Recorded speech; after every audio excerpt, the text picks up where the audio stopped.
We've finally done it. After 3 months of unfortunate and somewhat unavoidable delays as I try to coordinate the biggest project I've ever undertaken on this channel, all of the parts necessary for a monster all AMD Do Anything PC are here now. This video is going to serve as an introduction to the project, and I want to talk about what the goals are as well as discuss our parts choices. Also, you might win 50 bucks, so let's get into it.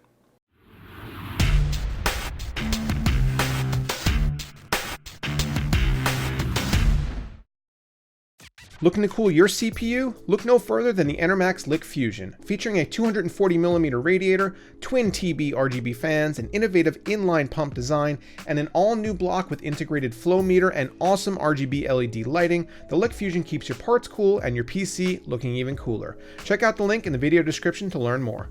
Before I whisk you away to the area where I have everything laid out on display, over there, I would be remiss to not mention my partners on this project, without whom I could not have ever put something like this together. These guys right here are fighting the good fight, supporting small-ish channels like my own, and helping to get you guys out there some, hopefully, pretty decent content. Let's start with Case Labs, who provided the most expensive single component we'll be using, the brand new SMA8A revision. I took an in-depth look at this case in a video from a few weeks ago, and I am pumped to start building inside this beast. Next up is Watercool.de. This will be the second project I've worked on with the German specialty parts company, and regardless of my love for parts from EK water blocks, I actually think that Watercool.de makes the best blocks out there right now. As always, Joey from NSource Customs came through with our pimped out cables that will take the build to the next level. Thanks, Joey. The good folks over at Corsair also sent over basically a house payment's worth of their awesome fans, as well as the means to control them via their Commander Pro units. And these will be what's keeping our radiators flush with air and our parts nice and cool. Mod My Mods was awesome and enthusiastic about providing our fittings for this build, and I have an entire box of them sitting in the other room as proof. Kevin and Joe and the crew over there are great to work with. And finally, FSP graciously sent over their biggest power supply, a 1200 watt monster, and we're gonna need every bit of it. The goal here is to put together the most powerful all AMD system we can build as of early 2018. I've been using Intel systems for everything from video editing to SLI gaming ever since I took apart my Ryzen 7 long-term tester about a year ago. And although the 7900X box I have on my desk right now is no slouch, I'm curious as to the experience with AMD hardware. This build will allow me to see what it's like to play with the most powerful hardware Team Red currently offers. Now, one more thing. This project needs a name. I am absolutely terrible at stuff like this and want to enlist the collective minds of the internet to help me. Watch this video all the way through, check out the parts we'll be using, and then post a comment with your suggestion. If I use it, I'll send you a $50 Amazon gift card, and your suggested name will be used in all future videos about this build. So we've arrived over at our parts station, and let's just start from the left and work our way across, and then we actually have to work our way back that way because there's so much stuff that we're going to take a look at that I couldn't fit it all on one table, even if that one table is my giant bar here. So as I said, this is going to be basically the best all AMD system we could build right now, and that's going to start with this. This is the Threadripper 1950X 16 core 32 thread monster CPU, and that's going to be sitting in the Asus ROG Zenith Extreme motherboard.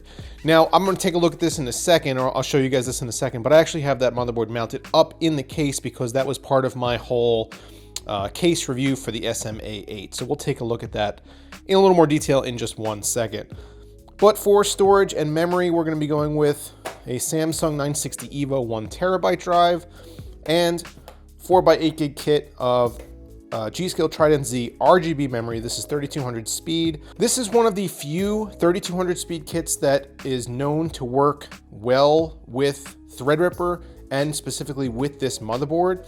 So I wanted to make sure that compatibility wasn't going to be an issue. We weren't going to run it into any situations where my hardware wasn't performing as it should or could be. So hopefully we get full speed on this kit, 3200 megahertz with our 1950X. So moving right along, we run smack dab into our graphics cards. Now you guys can see here that we have two of the XFX Radeon RX Vega 64s. These are, of course, the I guess reference style cards, but this isn't really going to matter very much because this cooler is coming off and we're putting some water blocks on these bad boys. But hopefully with the additional cooling provided by the heat killer blocks, we're going to be able to get some decent overclocks out of these cards. You know, despite their reputation for not being great overclockers, hopefully we can change that. And then we see Corsair's contribution to this project in the form of 12 of their ML120 Pro RGB fans, as well as 2 of their Commander Pro units to run these fans. Now, I specifically wanted these versus the LL fans or even the HD fans because these are supposed to work better with radiators. And for this build, I didn't want to mess around, and they still look great considering they have all the RGB flavors going on inside there. And then we have our FSP RMPT 1200 watt power supply. This is going to provide us with plenty of juice to run both of our cards in Crossfire, hopefully also overclocked. I don't think we're going to run into any issues with this much power, which is why I was hoping that we could get something like this for this build, and FSP was awesome about providing this.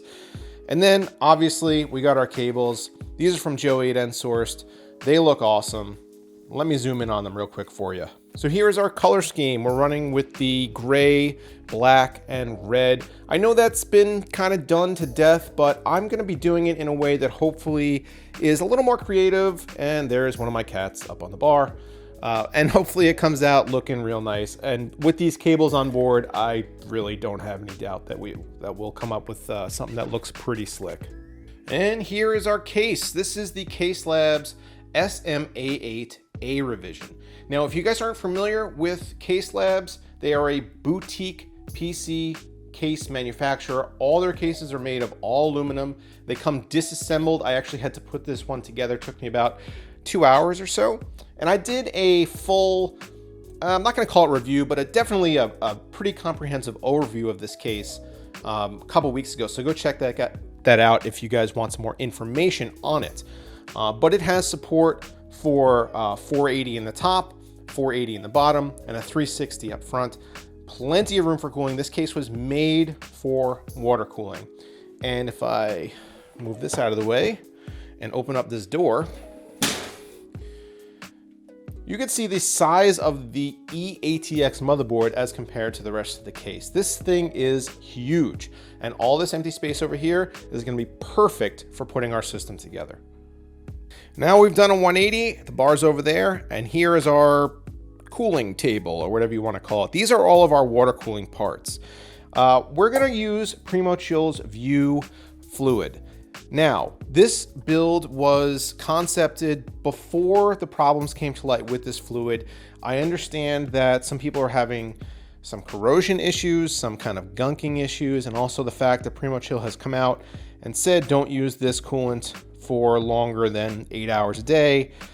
Still though, it looks so sweet when it's running through a loop, and we're going to use this initially. If we have to swap it out after the build is done, I'll certainly take care of that. But with the colors that I have, these are actually going to match perfectly, so I definitely want to use these at least to start. On this side of the table over here, we see all of our fittings. Now, this was Mod My Mod's contribution to this project, and I want to say a big thank you once again to them for this.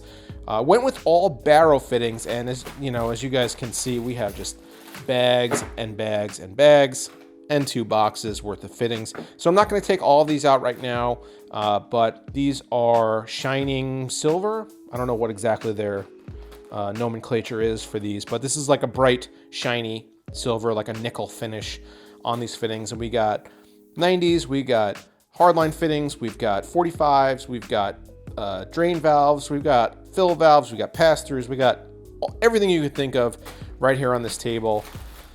And I'm gonna have to go through these bags and open up every single one of them in order to get at them. But thanks again to My Mods, those guys are awesome. And then back here we have our blocks. Here are the blocks for the Vega 64s. We've obviously got two of them, one here and then one down there. But these don't come with back plates. And actually, this was a mistake that I made. I thought that they did. And I wrote to Watercool and I said, hey guys, you forgot to send me over the back plates for these cards. What they've actually done is they've designed these blocks to be used in conjunction with the reference cooler backplates because they're actually pretty neat looking and a lot of people want to keep them. So this is the backplate that we're going to be using for our build. Probably going to remove these two stickers to make it a little clean looking, a little more clean looking. But the blocks right here from Watercool, these are the Heat Killer 4s, specifically for the Vega 64s. And then here is their brand new Threadripper specific Heat Killer 4 block. Look at the size of the Coldplate on here. It is enormous. These were delayed because they wanted to make sure they had everything right with all the micro channels and make sure the Coldplate was the right size and the right mounting pressure and everything. But that thing looks awesome. And it's got an RGB header on it as well, in case we want to light up the coolants. I don't think we're actually going to be using the RGB features of this block because of the kind of coolant that we're going to be using. However, it's nice to have it there, and this is just an awesome looking product. Back here, two Bits Power 480 millimeter radiators.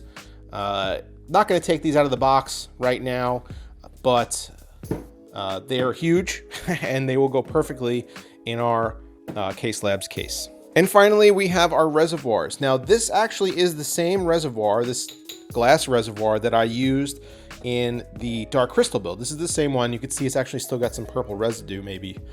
Yeah, that line right up there. That I will have to clean and make sure these are properly flushed.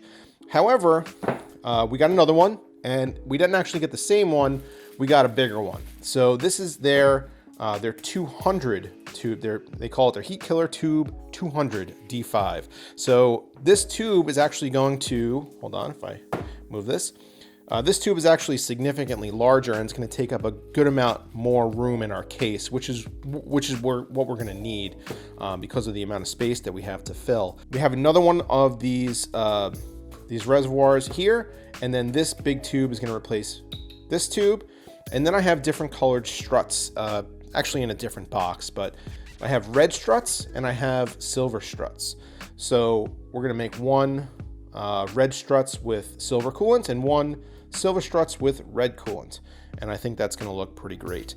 But this glass reservoir worked really well the last time around. Super high quality stuff as always from Watercool, and we got two of them. So that's a wrap on part one of our monster all AMD build.